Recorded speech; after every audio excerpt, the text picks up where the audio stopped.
হাসির রাজা, জ্ঞানের রাজা, রসিক রাজা। তাহলে মন্ত্রী সব কাজ ঠিকঠাক ভাবে করে এসেছো, তাই তো? আগে মহারাজ, আমি কোন কাজটা ঠিকঠাক করে করি না আপনি বলুন। আমি শুধু আপনাকে ওই কোষাগার থেকে মোহর সরানোর কাজটাই খুব ভালোভাবে করতে দেখেছি মন্ত্রী মশাই। আর বাকি সব কাজে তো আপনি লবডঙ্কা। গোপাল, মুখ সামলে কথা বলো, হ্যাঁ? বেশি বাড়াবাড়ি করো না। কি বলতে চাইছেন মন্ত্রী মশাই?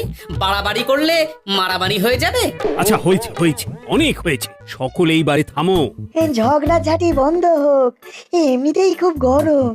বলছি কি, যা গরম পড়েছে এইখানে তো থাকাটাই দায় হয়ে যাচ্ছে। উফ, আর যে পেরে উঠছি না। মনে হয় আপাতত এখান থেকে কদিনের জন্য। মহারাজ, বাইরে রাজ্যের প্রজারা জড়ো হয়েছে, সকলে মিলে বিক্ষোভ করছে। একবার শিগগির আসুন মহারাজ, নইলে সাংঘাতিক কিছু একটা ঘটে যাবে। কি হলো? আবারও কোনো সমস্যা হলো নাকি? আমাদের রাজ্যের প্রজারা তো যথেষ্ট বোঝদার, তারা তো এমনি এমনি ঝামেলা ঝঞ্ঝাট সৃষ্টি করার মানুষ নয়। গোপাল, চলো গিয়ে দেখি।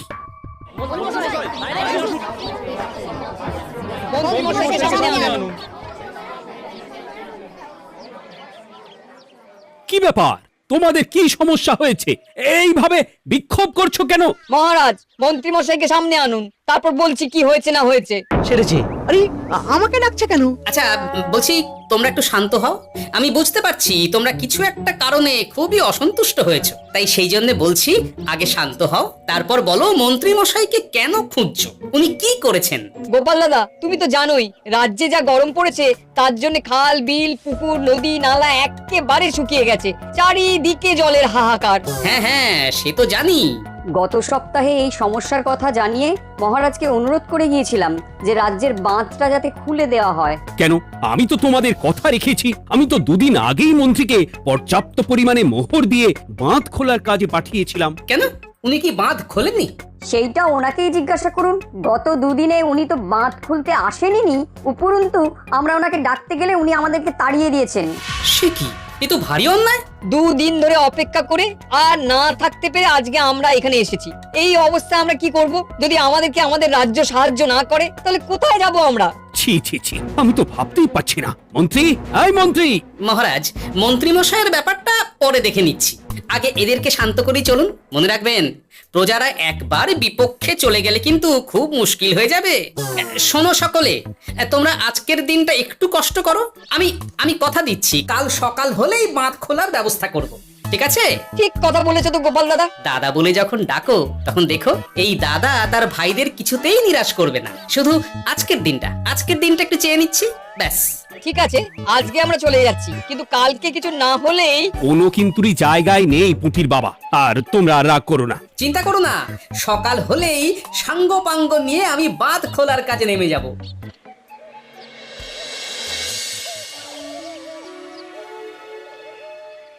ছি ছি মন্ত্রী, তুমি এইভাবে আমায় মিথ্যে বললে। ভাবতেই পারছি না কি দরকার ছিল আমায় মিথ্যে আশ্বাস দিয়ে প্রজাদের সামনে নাক কান কাটার। মুখে কুলুপ কেন? উত্তর দাও। না, মানে আমার শরীরটা ঠিক ভালো ছিল না, তাই বাড়ি থেকে বেরোতে পারিনি। বলছি কি, শরীর খারাপ থাকলে রাজসভায় খবর দিতে পারতেন, আমরা কেউ দায়িত্বটা পালন করতাম। কি আছে? সমস্ত মোহরগুলো ট্যাকুস্থ করে ঘাপটি মারলেন ঘরে। ছি ছি, জানাই আপনাকে ধিক্কার। সকলে মিলে করো প্রতিবাদের চিৎকার। মন্ত্রী মশাই, ছি ছি ছি ছি ছি ছি। মহারাজ, আপনি এক্ষুনি মন্ত্রী মশাইকে কদিনের জন্য সভা থেকে বহিষ্কৃত করুন।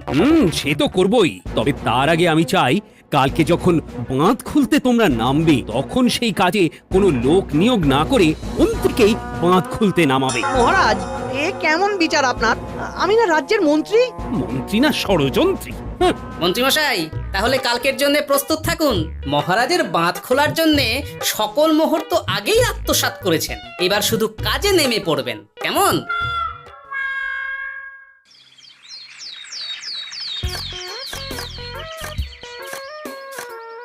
ওহ গোপাল, এইবারে ছেড়ে দাও, আর পাচ্ছি না। এত সহজে হাল ছাড়লে হবে বলুন? এই কে আছো? ওই শাবল কোদালগুলো দাও, আমি এদিকটায় খুঁচিয়ে দিই। সভাকবি বিজ্ঞানী, এসো এসো এসো, হাত লাগাও। সবে মিলে করি কাজ, বাঁধ খোলা হবে আজ। বাঁধ খোলা হবে আজ, মন দিয়ে করো কাজ।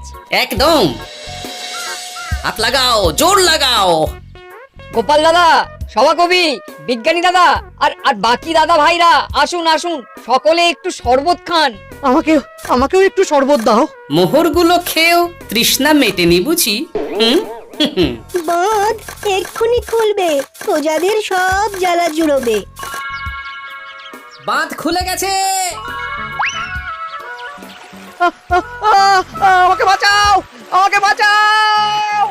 কোনো সময় ভুল করলে নিজেই সেই ভুল শুধরে আবার ফিরতে হয়। আপনিও তাই করুন মন্ত্রী মশাই, নিজেই উঠে আসুন। চলো সকলে। গোপাল, তুমি তোমার সাথীদের নিয়ে যা করলে সত্যি ভাবাই যায় না। মহারাজ, নিজেদের রাজ্যের সমস্যায় নিজেরাই কোমর বেঁধে নেমে সমস্যার সমাধান করেছি, পরিস্থিতি মোকাবিলা করেছি। এর জন্যে আপনি এমন করে বলবেন না। ওহ, তোমরা না থাকলে যে কি হতো। মহারাজ, আমরা আছি তো, এত ভাববেন না আপনি। আপনি বরং আমাদের সকলের জন্য কিছু খাবারের ব্যবস্থা করুন, খুব খিদে পেয়ে গেছে। হ্যাঁ, নিশ্চয়ই নিশ্চয়ই। তোমরা সকলে ভিতরে এসো, হাত পা ধুয়ে নাও, ততক্ষণে আমি রানীকে আহারের ব্যবস্থা করতে বলছি।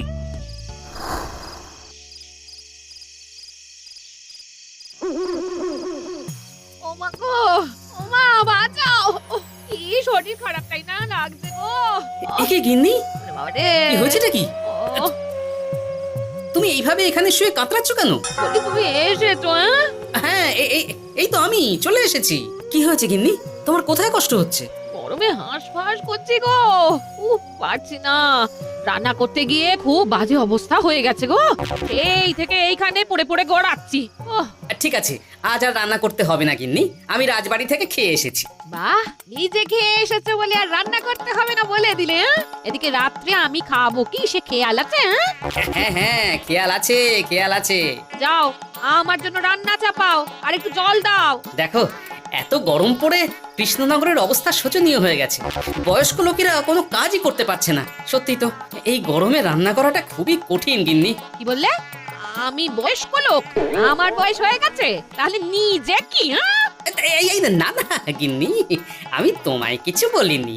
আমি গোটা কৃষ্ণনগরের সাধারণ বয়স্কাদের উদ্দেশ্যেই কথাটা বললাম। তোমার তো বয়স হয়েছে বলে মনেই হয় না গিন্নি। ও তাই বলো?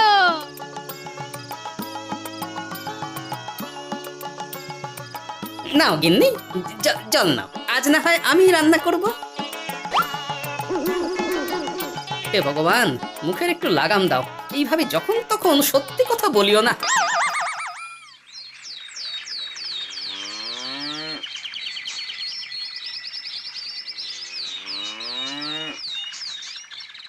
গোপাল দাদা, ও গোপাল দাদা, একবারটি বাইরে এসো, মহারাজ জরুরি তলব করেছেন। আবার কি হলো গোপাল দাদা, গিন্নি? একবার ও বাইরে গোপাল গিয়ে দাদা। দেখে আসি, বুঝলে? পেয়াদা এসে অনেকক্ষণ থেকে ডাকছে। গোপাল দাদা, আচ্ছা, গিয়ে গোপাল দেখো। দাদা। ও গোপাল দাদা, গোপাল দাদা, ও গোপাল দাদা, আরে তুমি এক্ষুনি একবার প্রাসাদে চলো, রানীমার খুব শরীর খারাপ করেছে, মহারাজ তোমাকে খবর দিতে বললেন। ঠিক আছে, তুমি যাও, আমি আসছি।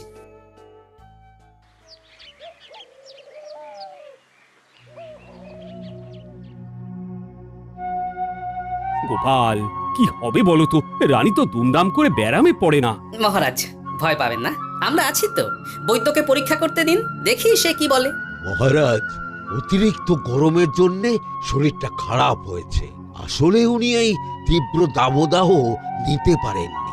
তবে চিন্তা করবেন না মহারাজ, আমি বাড়ি গিয়ে এক ধরনের বিশেষ পথ্য পাঠিয়ে দিচ্ছি। রানীমা খেলেই সুস্থ হয়ে উঠবেন। মহারাজ, নিজের কানেই তো শুনলেন, রানীমার তেমন গুরুতর কিছু হয়নি, চিন্তা করবেন না। বৈদ্যর ওষুধে উনি সেরে উঠবেন। যাওয়ার আগে একটা কথা বলে যাই, গরমের এই দাবদাহ কিন্তু আরো ভয়ঙ্কর হবে, তাই সকলে খুব সাবধানে থাকবেন। শরীর যাতে ঠান্ডা থাকে এমন হালকা পাতলা খাবার খাবেন। আসি, রাজসভায় দেখা হবে। মহারাজ, বৈদ্যমশাই কিন্তু এটা ঠিক বলেছেন, গরম আরো বাড়বে, তাই দুজনেই খুব সাবধানে থাকবেন, কেমন? গতকাল তো আমার গিন্নিও গরমের চোটে কুপোকাত হয়ে গেছিল, শেষমেশ আমাকেই বাড়ি গিয়ে রান্না করতে হলো আর কি। ও বাবা, তাই নাকি? তাহলে তো খুবই চিন্তার ব্যাপার। আচ্ছা মহারাজ, আমি তাহলে এখন আসি, আবার রাজসভায় দেখা হবে। এই গরমে আর এখানে থাকতে পারছি না। বলছি কদিনের জন্য না একটু অন্য কোথাও গেলে হয় না গো? গিন্নি, এই গরমে ঘরেই থাকো, অন্য কোথাও যাওয়ার মোটে নাম করো না।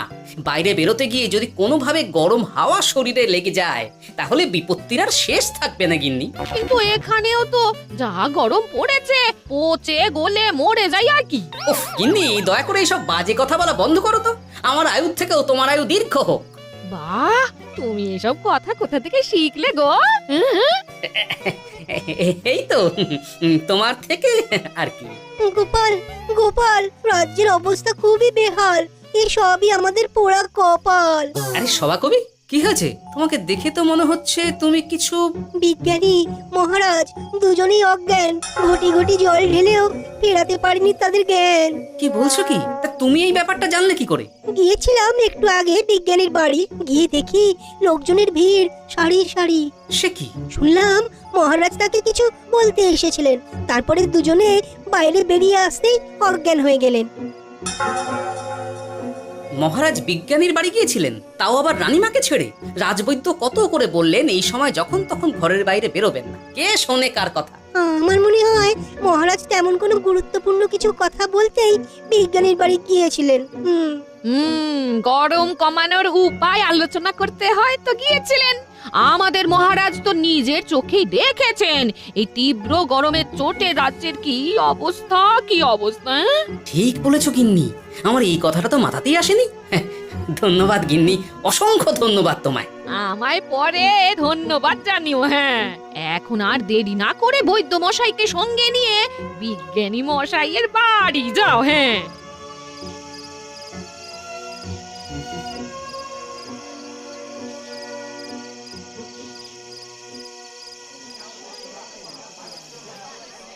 কি বুঝছেন বৈদ্যমশাই?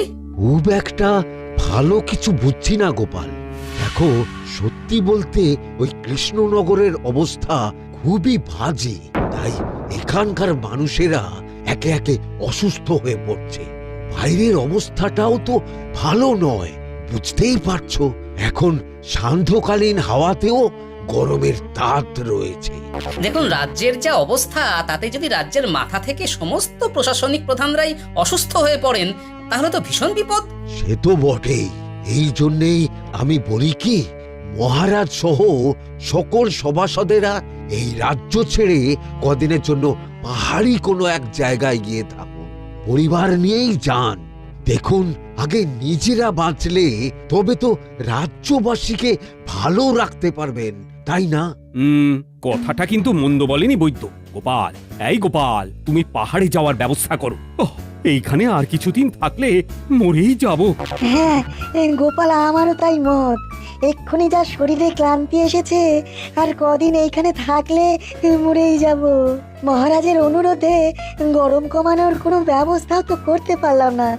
বাইরে বেরোনো মাত্রই দুজনে মূর্ছা গেলাম। বাবা, ঠিক আছে, বুঝেছি। মহারাজ, আপনি আর এই ব্যাপারটা নিয়ে বেশি ভাববেন না। বিজ্ঞানী, তুমি আর বেশি কথা বলো না। আমি পাহাড়ে যাওয়ার ব্যবস্থা করছি। আমরা রাজসভা সকলে সব পরিবারে যাব। অনেক কাজ হয়েছে, এখন কিছুদিন আমাদের বিশ্রাম দরকার।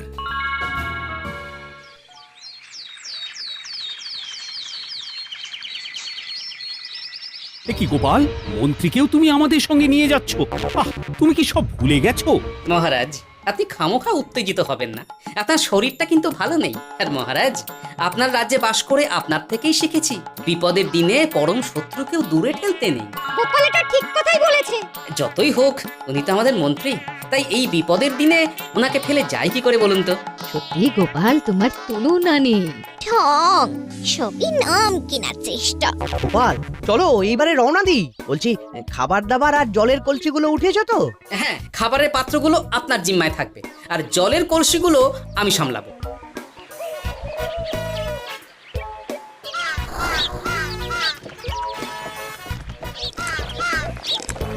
কি গো, তুমি খাবার ছেড়ে শুধুই জল খাচ্ছ? ওদিকে মন্ত্রী মশাই যে সব খাবার একাই সাবার করে দিলেন। না ভালোই তো, থাক না। এরপরে বড় বাইরে যেতে হলে বুঝবে। আমি তো ওই জন্যই নিজের জিম্মায় শুধুমাত্র জল নিয়েছি। দেখো, জল খেলে ছোট বাইরে যাওয়ার দরকার হলে চলে যেতে পারবো, কিন্তু বড় বাইরে যাওয়ার দরকার হলে তো যেখানে সেখানে যেতে পারবো না। তাই জলই সই। কিন্তু সবার জল যদি তুমি একাই শেষ করে দিলে তাহলে এই রে, এটা তো ঠিক বলেছো গিন্নি। পথে ঘাটে কোনো পানীয় জলের পুকুর বা কুয়ো দেখলে জল ভরে নিতে হবে, বুঝলে?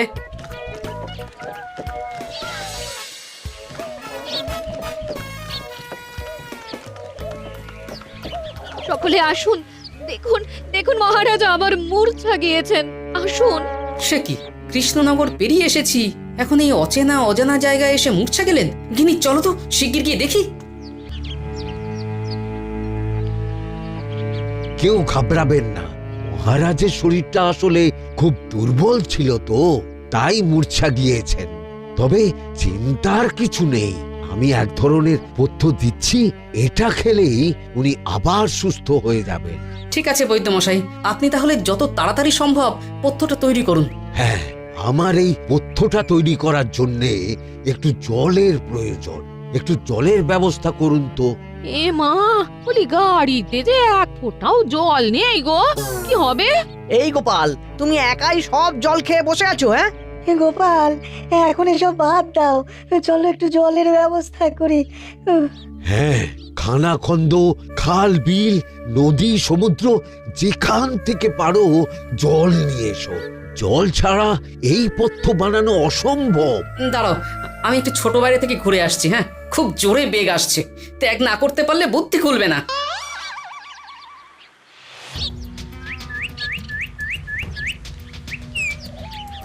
ওদিকে একটা পাত কুয়ো দেখতে পাচ্ছি মনে হচ্ছে।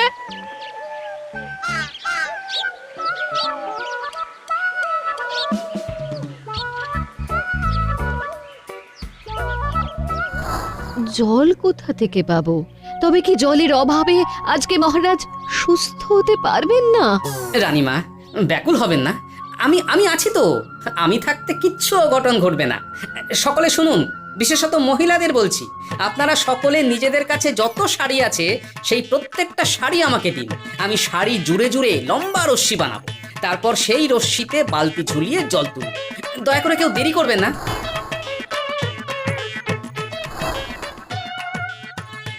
এই নাও আমার 5খানা শাড়ি। হ্যাঁ, এই নাও আমার 10খানা শাড়ি। আমি বাবা আমার লতা পাতা মিনি করা শাড়িগুলো দেব না। যা পারো করো, আমি বড় বাইরেতে যাচ্ছি। ও মা, বিপদের দিনে শাড়ি দেবে না? গায়ে জোরে নিয়ে আসবো। হ্যাঁ,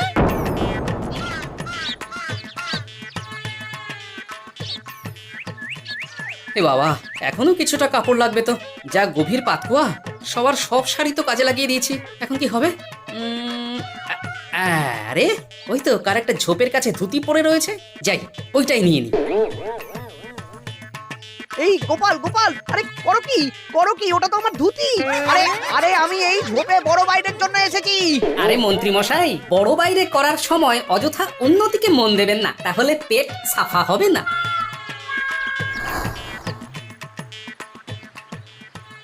গোপাল, তুমি ছিলে বলে এই যাত্রাতে রক্ষা পেলাম। ভগবান তোমাদের অনেক অনেক মঙ্গল করুক।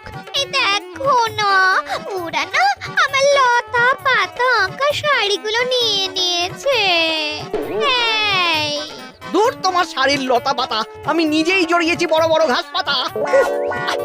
কি চুল করছে রে, দূর ছাতা।